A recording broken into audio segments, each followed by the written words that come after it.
जीवन मुक्तो भविष्योऽपि जो गतो बद्री बने। जो जीव जीवन में एक बार केदारेश्वर महादेव के दर्शन करता है वह जीव जन्म मृत्यु के बंधन से सदा के लिए निवृत्त हो जाता है।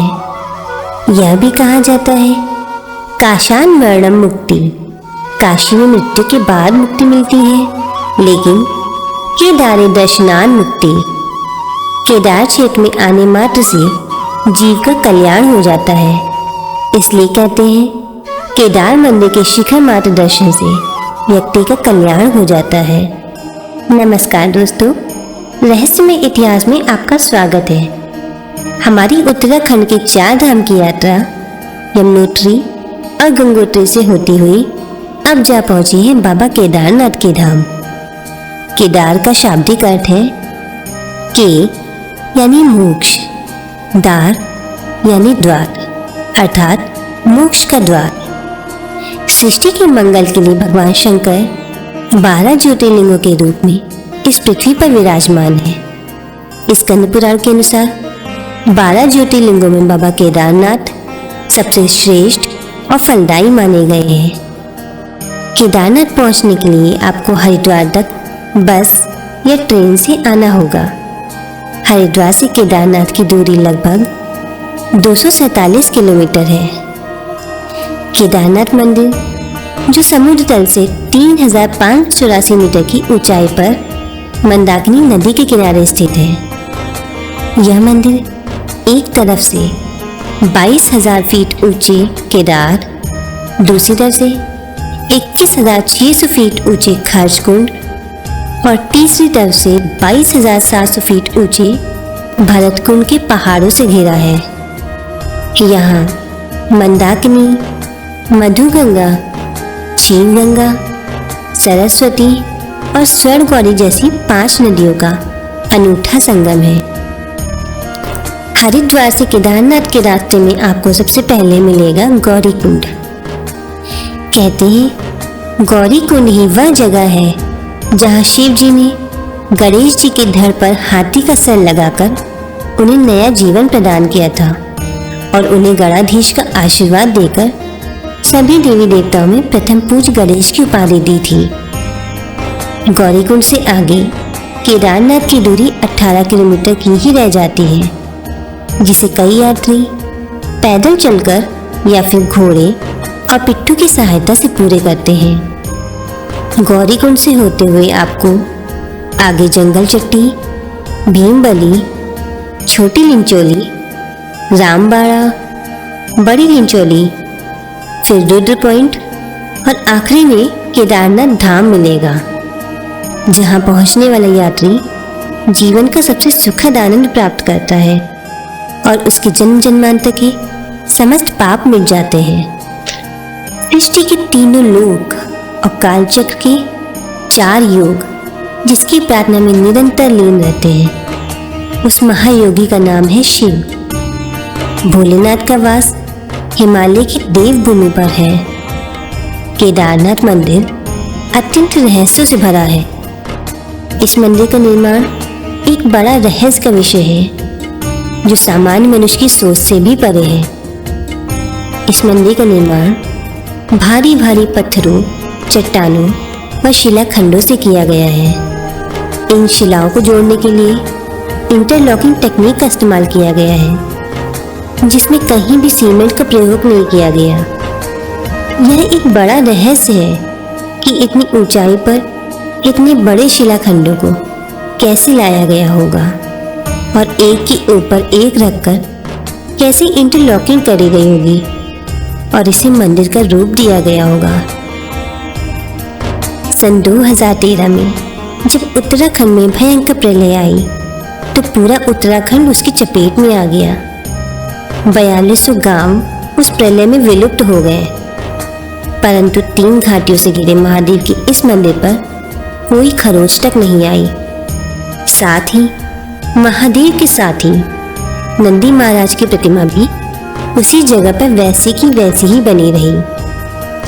यह महादेव का चमत्कार ही है कि उस मंदिर की रक्षा एक विशाल शिलाखंड ने की, जिसे आज भीमशिला के नाम से जाना जाता है। हमारा सनातन धर्म और उसमें पूजे जाने वाले अनेकों मंदिर के देवी देवता समय समय पर अपनी धरती पर प्रत्यक्ष होने का प्रमाण देते रहते हैं। कहा जाता है उत्तराखंड के श्रीनगर में स्थित धारी देवी मंदिर उत्तराखंड के 4 धामों की रक्षा करती है। जब 13 जून 2013 को भयंकर प्रलय आई तो उसका कारण धारी देवी का प्रकोप माना जाता है, क्योंकि धारी देवी के मंदिर को उसके मूल स्थान से नदी पर डैम बनाने के कारण ऊपर उठा दिया गया था, जिसके कारण माता रुष्ट हो गई और तभी भयंकर प्रलय आई। केदारनाथ वो पावन धाम है जहाँ युगों युगों से लोग कर्म मुक्त होने और मोक्ष पाने के लिए आते हैं। सतयुग में नर और नारायण को मोक्ष मिला था। त्रेता युग में श्री राम भी ब्रह्म हत्या के पाप से मुक्ति के लिए यहीं पर आए थे और कुरुक्षेत्र के विनाशकारी युद्ध में गोत हत्या के महापाप से उद्धार के लिए श्री कृष्ण के आदेश पर पांडव भी इसी देवभूमि के स्वामी की शरण में आए थे। इस धाम से जुड़ी 2 पौराणिक कथाएं हैं। पहली कथा यह है कि हिमालय के केदार श्रृंखला पर भगवान विष्णु के अवतार महातपस्वी नर और नारायण ऋषि तपस्या करते थे। उनकी आराधना से प्रसन्न होकर भगवान शंकर प्रकट हुए और उनसे वरदान मांगने को कहा। तब उनकी प्रार्थना अनुसार जन कल्याण के लिए भगवान शिव स्वयं ज्योतिर्लिंग के रूप में इस स्थान पर विराजमान हो गए, जो आज केदारनाथ के नाम से प्रसिद्ध है। वही दूसरी मान्यता यह है कि जब पांडव द्रौपदी और माता कुंती के साथ शांति की खोज में हिमालय पहुंचे तो वे उस पाप से मुक्त होना चाहते थे जो उन्हें गोत हत्या से लगा था। भगवान कृष्ण के आदेश पर वो भगवान शंकर से पाप मुक्ति का वरदान मांगने काशी पहुंचे। काशी जो भगवान शंकर की त्रिशूल पर टिकी है। त्रिलोक के स्वामी शिव का वास काशी में था। यह स्थान उन्होंने स्वयं अपने लिए चुना था, इसलिए काशी के कण कण से उन्हें अपार स्नेह था।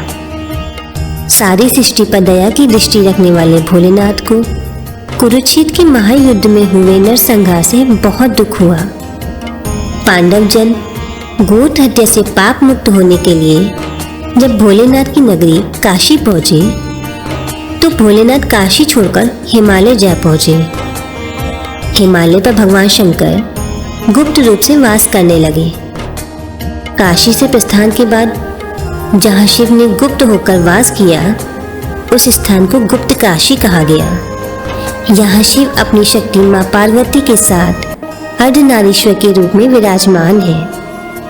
काशी की तरह गुप्त काशी में भी माँ गंगा और माँ जमुना की गुप्त धाराएं शिव के चरण धोती हैं। शिव दर्शन की इच्छा लिए पांडव उनकी खोज में काशी से गुप्त काशी पहुंचे। भगवान शंकर जानते थे कि कुरुक्षेत्र का युद्ध पांडवों ने धर्म की रक्षा के लिए लड़ा था और पांडवों से मिलने पर उन्हें क्षमादान देना ही होगा।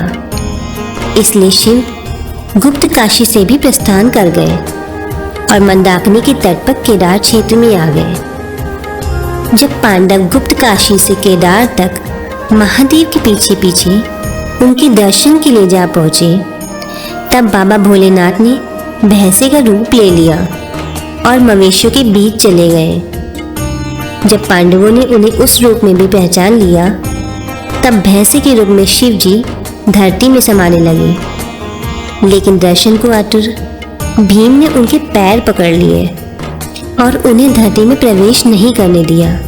अंत में पांडवों की भक्ति से प्रसन्न होकर भोलेनाथ ने उनकी प्रार्थना स्वीकार की। तब शंकर जी की आकाशवाणी चारों दिशाओं में गूंज उठी, तुम मेरा संपूर्ण दर्शन नहीं कर सकते। जो केदारनाथ में मेरा पिंड प्रकट हुआ है तुम उसी की आराधना करो। कहते हैं स्वप्न में भी शिव का दर्शन जीवन मरण के चक्र से मुक्ति प्रदान करता है। धन्य है केदारनाथ, जहाँ साक्षात केदारनाथ को आंखों से देखा जा सकता है, मन से महसूस किया जा सकता है और हाथों से छूकर प्रार्थना किया जा सकता है। शिव स्वरूप भैंसी का पिंड यहाँ ज्योतिर्लिंग के रूप में स्थापित है, इसलिए केदारेश्वर ज्योतिर्लिंग का दर्शन साक्षात शिव का दर्शन है। आकाश जिसका वस्त्र है और चंद्रमा जिसका आभूषण, जिसकी जटाओं में माँ गंगा का वास है, उस महादेव का स्मरण भी आत्मा को निर्मल कर देता है। श्री केदारनाथ का दर्शन उस अभिलाषा के पूर्ण होने जैसा है जो कई जन्मों से मन की गहराई में पल रही थी। केदारनाथ के साथ शिव के अंग जिस अन्य स्थानों पर प्रकट हुए वे पंच केदार कहलाए। जहाँ जहाँ ये अंग प्रकट हुए वहाँ वहाँ पांडवों ने पूजा की और पाप से मुक्त हुए। भैंसे के रूप में भगवान शिव के अंग हिमालय की देवभूमि पर 5 स्थानों पर प्रकट हुए। पिंड जहाँ केदारनाथ में प्रकट हुआ वहीं जटाएं कल्पेश्वर में, नाभि मत महेश्वर में और मुख रुद्रनाथ में प्रकट हुआ। शिव की बाहें तुंगनाथ में प्रकट हुई, जहाँ इस धरती के सबसे ऊंचे मंदिर में भगवान शिव की आराधना करी जाती है। कहते हैं शंकर भगवान की बाजू और हृदय यही तुंगनाथ में प्रकट हुए थे। पर्वतमालाओं से घिरे इस मंदिर में कहते हैं शंकर भगवान की आराधना करना बड़ा ही शुभ फलदायी माना जाता है। नीलकंठ, केदारनाथ और नंदा देवी की पर्वतमालाओं से घिरा तुंगनाथ मंदिर संसार का सबसे अधिक ऊंचाई पर बना मंदिर है। ये ऊंचाइयाँ सिर्फ पर्वतों की ही नहीं बल्कि आस्था की वो ऊंचाइयाँ हैं जहाँ पहुँचकर हम साक्षात शिव तक पहुँच सकते हैं। कहते हैं हिमालय की इसी तपोभूमि पर भगवान शंकर के दर्शन से आदि गुरु शंकराचार्य को मोक्ष प्राप्त हुआ था। शीत ऋतु में केदार प्रतिमाओं को उखीमठ लाया जाता है। शिव भक्त यही केदारेश्वर के विभिन्न रूपों का दर्शन करते हैं। केदारनाथ के भक्तों के लिए शीत ऋतु में उखीमठ ही वो पावन धाम है जहाँ वो अपने इष्ट देव की उपासना कर सकते हैं। ऐसी मान्यता है कि पंच केदार का दर्शन अगर ना हो सके तो उखीमठ में जल प्रतिमाओं के दर्शन से पंच केदार के दर्शन का पुण्य मिल जाता है। अपनी इस यात्रा को हम यही विराम देकर मिलेंगे आपसे अगली वीडियो के साथ बाबा बद्रीनाथ के धाम में। जाते जाते यह वीडियो आपको कैसी लगी हमें कमेंट बॉक्स में ज़रूर बताएं। जय बाबा केदारनाथ।